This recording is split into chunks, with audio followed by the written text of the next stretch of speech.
Bom, eu sou a Mais e hoje eu vou falar de Star Rail. Esse vídeo demorou uma eternidade para ser produzido e mesmo assim não ficou tão bom, então por favor, só interajam comigo. Alguns de vocês já devem ter visto algum banner de Star Rail, principalmente aqueles que jogam jogos que chamamos de gacha. Porém, isso nunca tinha acontecido comigo. Eu nunca tinha jogado um gacha ou nenhum tipo de jogo desse estilo que parece, sei lá, MMO, RPG, enfim, não sei bem explicar muito bem, né? Isso por turno, vamos colocar assim. E no começo eu tinha muita dificuldade de achar vídeos que me ajudassem a chegar em algum lugar. E a minha conta ela já tem um certo tempo, não é muito, mas ela já tem. Então hoje eu não vou falar bem com iniciantes, mas eu vou falar com leigos, vamos botar assim como eu, que não entendem muito e só seguem a história principal e não que isso esteja errado, mas eu vou explicar mesmo assim. Para começar, pelos banners. Os banners azuis, eu descobri que basicamente se chamam de mochileiros, são os personagens dos mundinhos dos jogos. E a gente vai investir recursos desnecessários nesses personagens achando que eles são bons. Porém, no começo eles vão segurar muito enquanto a gente não consegue muitas jades, que no caso, para comprar os kitzinhos amarelos e jade, é muito escasso. Todos os materiais de Star Rail é escasso da gente conseguir. No começo do jogo a gente até consegue, mas depois para evoluir nossa conta é muito difícil da gente conseguir. Principalmente os passes dourados, o azul nem tanto, porque o azul o jogo dá pra gente de graça e a gente não vai querer comprar, não vai querer gastar recurso com isso, não faça isso porque é desnecessário. E é uma coisa que talvez a gente não ganhe personagens tão bons como eu mostrei anteriormente. E a gente não vai querer isso no momento, tá? Mas basicamente, quando a gente fala de Jade, a gente tem que falar da missão principal. A missão principal é o que mais vai dar Jade e outros recursos pra gente também, tá? Enfim, expansão de nível e essas coisas. Material pra gente upar personagem, tá? Os cones de luz, os rastros deles. Enfim, no começo do jogo, a gente tem um contato com o Desbravador, que é um personagem que muda de caminho, e a gente vai começar a entender como funcionam mais ou menos os caminhos. O elemento a gente entende. Se a gente tem um personagem da nossa equipe que bate com a fraqueza que aparece na cabeça do inimigo, vamos bater com esse personagem que a gente vai ganhar alguma vantagem aqui, né? Porém, as nossas equipes precisam de materiais de melhoria, porque a gente precisa melhorar os nossos personagens. Mas aí, quando a gente fala de personagem, de melhoria, a gente já vai começar a entender logo de cara que tem personagens que são 5 estrelas, que eles são dourados, então é dourado, é difícil de conseguir, é o que eu quero, é o que eu preciso. Enquanto a gente tem personagens de 4 estrelas, que são personagens que o jogo dá de graça pra gente assim, então talvez eles não sejam tão bons. Da gente ascender seria subir o nível dele, gastar material nele. Porém, alguns deles podem até valer a pena mais do que os 5 estrelas, tá? Eu falo isso porque eles caem no meta. O meta é o endgame. Vamos botar assim, a avaliação final da nossa equipe para saber se a nossa equipe tá prestando para vencer os boss, né? E a gente vai entendendo mais ou menos como é que funciona os combates do jogo com essas equipes. Eu vou falar um pouco sobre ponto de perícia, que é esses pontinhos que ficam aqui de baixo, que também parecem estrelinhas. Se você não entender muito bem como funciona ponto de perícia, eu vou dizer que sim. Aqui eu tenho o Desbravador e o Danheng, que são dois personagens que vão usar perícia, porque eles são os DPS, o dano do meu jogo, né? E aqui eu tenho a Pela, que ela vai aplicar, vamos dizer assim, uma penalidade. Ela vai me ajudar a conseguir derrotar esse inimigo com o meu DPS. Então a Pela, ela vai aplicar habilidade, vai usar um ponto. E depois ela vai começar a gerar pra mim usar o supremo dela. E enquanto isso, com o Danheng, eu vou usar esse ponto de perícia e vou ficar zerado aqui. Se você não entender muito bem essa parte de perícias, eu vou fazer vídeo separado de tudo, porque esse daqui vai ficar parecendo um Wii super corrido. Mas... super corrido, olha, super longo. Mas você pode vir nos tutoriais toda hora e tirar as suas dúvidas, tá? Porque eles estão aqui exatamente para isso, para tirar as suas dúvidas. Porque você vai ter muitas dúvidas. Então, sempre faça os tutoriais, tá? Faz 10, 30, 40 vezes até você conseguir entender. Mas basicamente, vamos voltar a falar de personagens? Porque ficou confuso? Com certeza, porque, de novo, isso aqui é um Reels de 15 minutos. Eu vou falar correndo, porque eu tô falando com gente pra gente que entende, porém não entende tanto, igual eu. Mas os personagens, basicamente, os 5 estrelas, os dourados, são personagens ideais, enquanto os 4 estrelas não necessariamente vão ser personagens ruins. Porém, se recurso é escasso, eu vou querer investir nos 5 estrelas. Porém, não necessariamente eles se casam juntos, se ornam juntos, sabe? Caminhos como descrição, caça e erudição são meus personagens que batem. Já a harmonia são personagens que eles me dão certas melhorias de time. Então, harmonia, preservação e abundância são caminhos que a gente vai ganhar, no caso, poucos personagens e vai usar eles bastante, tá?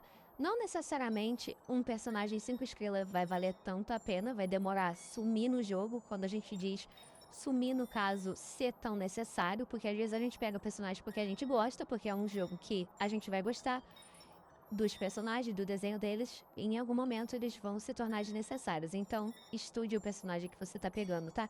Principalmente para os modos que a gente chama de endgames. Eu vou falar do Pura Ficção, Memória do Caos e o Sombra. A gente vai precisar desses personagens para vencer esses modos de jogos, mas são complicados. Então, não ruxa a história. Consiga já de recurso pra gente vencer com as nossas equipes, porque se a gente não vence isso aqui, significa que tem alguma coisa de errado com a nossa equipe, tá? E não necessariamente, o jogo é feito para ser difícil e aí houvesse ganhar alguma coisa com você botando seu dinheirinho aqui, tá? Falar isso rápido porque vai que meu vídeo cai. Enfim, recordação é um novo caminho, né? Então, eu não tinha falado sobre esse caminho, mas se vier um personagem 5 estrelas, a maioria das pessoas vai querer pegar, mas isso não significa que ele vai ser tão necessário. Vamos falar de rastros, rápido também. Basicamente, se o seu DPS precisa de que você upe o rastro dele, vamos supor, da perícia, vai lá no cálice e começa a gastar com ele, porque ele vai usar muita perícia, então precisa estar numa qualidade boa. Isso aqui não é uma coisa que é universal para todo mundo, tá? Por exemplo, com a Acheron, que é um exemplo de quem sumiu, eu uso muito, tá? Mas não necessariamente com alguns outros personagens. E a gente precisa de poder de desbravamento para usar o cálice. Vou falar mais pra frente de como é que funciona o poder de desbravamento, tá? Mas basicamente, os atributos e as habilidades, a gente vai upando e vai ganhando alguns materiais quando a gente sobe a ascensão. Principalmente ticket azul, foi isso que eu falei. Não gaste com ele que você vai ganhar ele aqui, tá? O caminho, igual eu falei, aqui é inexistência, um caso à parte, ela é DPS. E aqui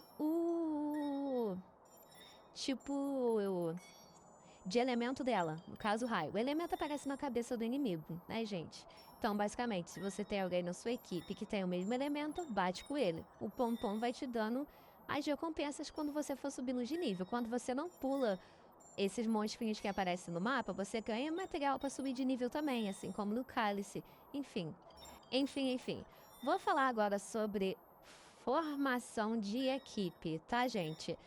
Basicamente, a gente vai querer formar nossa equipe com 5 estrelas, né? Com personagens de banner limitado, mas não necessariamente a gente vai ter formações que funcionam. Então, toma cuidado com a formação de equipe. Aqui, por exemplo, eu tenho 2 exemplos bem bons. A Erta precisa de outra erudição. No momento, eu não tenho erudição como a Nasha, que tá no banner para colocar com ela. Então, eu vou atrás do Anasha. Mas isso porque é o que o meu DPS precisa. Vou falar também de cone de luz. O cone de luz é a arma do personagem, é como ele vai se tornar mais forte, né? Como ele vai ganhar mais vida, mais ataque, mais defesa, enfim, como ele vai ficar mais forte pra gente ver ali nas habilidades ali embaixo do caminho, igual eu tinha mostrado antes, tá? E a gente consegue sobrepor pra deixar o cone mais perto, mais forte. Só que tem muito cone bucha, tá? Não necessariamente 5 estrelas é bom, não necessariamente esse 4 estrelas da capa bonitinha é bom. Tem muita bucha aqui, tem muito cone ruim. Então, pesquisa sobre o personagem, né? Sempre pesquisa sobre o personagem, porque o personagem escolhe o que ele quer. Assim como ele também escolhe quais são os rastros que ele vai querer. Às vezes ele vai usar mais a perícia suprema, então a gente vai focar em subir o nível da perícia suprema. Às vezes ele vai usar ataque básico, então a gente vai subir ataque básico, raramente. Vai ter personagens que a gente mal vai usar isso aqui, tá? Vou falar de Eidolons. Cone ou Eidolon? Cone, arma. Porque Eidolon tem muito, Eidolon péssimo. E Eidolon é basicamente as cópias que você ganha do mesmo personagem que vai dando umas habilidadezinhas pra ele, tá? Relíquia. Se você tá abaixo do nível 50 e 60, não vai atrás de relíquia, porque material de relíquia é escasso ao extremo. Ao extremo, ao extremo, ao extremo. É quase impossível todos os seus personagens estarem com boas relíquias. Eu, por exemplo, que sempre saio e volto do jogo, já fiz isso mais 3 vezes, sempre... Aqui sempre é onde eu fico mais confusa, porque é sempre onde meus personagens ficam péssimos. Na maioria das vezes, porque toda versão vai lançando uma nova relíquia, e a relíquia que eu tava usando antes é desnecessária, mas eu usei uma quantidade absurda de material nela. E eu não tenho material pra subir as novas relíquias que agora são boas pro personagem, como alguns personagens, tipo Aventurine, enfim. As relíquias a gente consegue na Caverna da Corozão. Não foque na Caverna da Corozão dependendo do seu nível, foca na sua missão principal. E vai subir no nível dos personagens dessa forma, até você chegar a algum lugar. E depois você vai focando em relíquia, em endgame, enfim. Essa é a forma mais rápida de você conseguir personagens, tá? Como eu falei anteriormente, aparece em cima a fraqueza do inimigo e não ignora o inimigo do mapa, porque ele te dá recurso e a gente precisa de recurso. Seja recurso para ascender, subir o nível de personagem, seja... Enfim, para subir o nosso nível para chegar nas provas de equilíbrio, vou falar sobre isso também. Pegue todos os baús, tá? Só um adendo aqui, falando do nada mesmo. Pegue todos os baús, faça todos os quebra-cabeças. Vou falar igual que Penacone aqui. Faça todos os quebra-cabeças do jogo. Recurso, a gente quer recurso. A gente precisa subir certos personagens, tá? Dependendo do personagem novamente. Vou falar um pouquinho também agora sobre as lojas do mundo, tá? As lojas do mundo, elas basicamente também nos dão ticket azul. Elas têm alguns mundos, vou dar 2 exemplos aqui da Erta e do Xia, tá? As lojas do mundo, elas dão Eidolon, dinheiro, dinheiro, no caso crédito do jogo. Elas dão pra gente também ticket azul, que pra gente novamente não precisar ficar gastando recurso, que às vezes você não consegue um personagem do banner amarelo e você fica, bom, se pelo menos eu tiver do banner azul, que é mais fácil de eu conseguir, que o Popom me dá, que eu consigo na loja do mundo, vale mais a pena gastar com ele. Na maioria das vezes não vai valer a pena, mas se você ganha de graça, não custa você tá girando lá, né? Tá de graça, não custa você tá resgatando então nas lojinhas do mundo e usando eles, tá? Nem todos os mundos têm, tô mostrando as 2 principais aqui, mas também tem mais uma, se eu não me engano, em Jarebo. Vou falar do nível de equilíbrio, começando mais ou menos do nada de novo, bem mais ou menos. Basicamente, subiu de nível, vai fazer a prova de equilíbrio para saber como é que tá a sua equipe, vai ganhar recurso também, tá? Tenta o máximo possível conseguir material para subir de nível, para subir de equilíbrio, tá? Joga bastante o jogo, que aí você também vai ganhar combustível que a gente vai usar mais pra frente, tá? Porque não tem necessidade. Nesse começo de jogo, o poder de desbravamento ele vai acumulando até haver a necessidade da gente usar. A maioria das pessoas falam pra não deixar guardar o poder de desbravamento, porque gera menos. Mas eu guardo porque vai que eu ganho algum personagem que precisa de muito recurso e eu não tenho como investir nele. E preciso ficar usando combustível, tá? Basicamente, as últimas coisas que eu faço antes de sair do jogo. Posiciono a atribuição e respondo o celular. O celular dá Jade e a atribuição dá recurso. Jade é uma parada que a gente vai querer, mesmo que seja 5, às vezes fica tanta mensagem que você se perde. Mas é basicamente isso. Desculpa ter falado demais, mas boas estrelas pra vocês.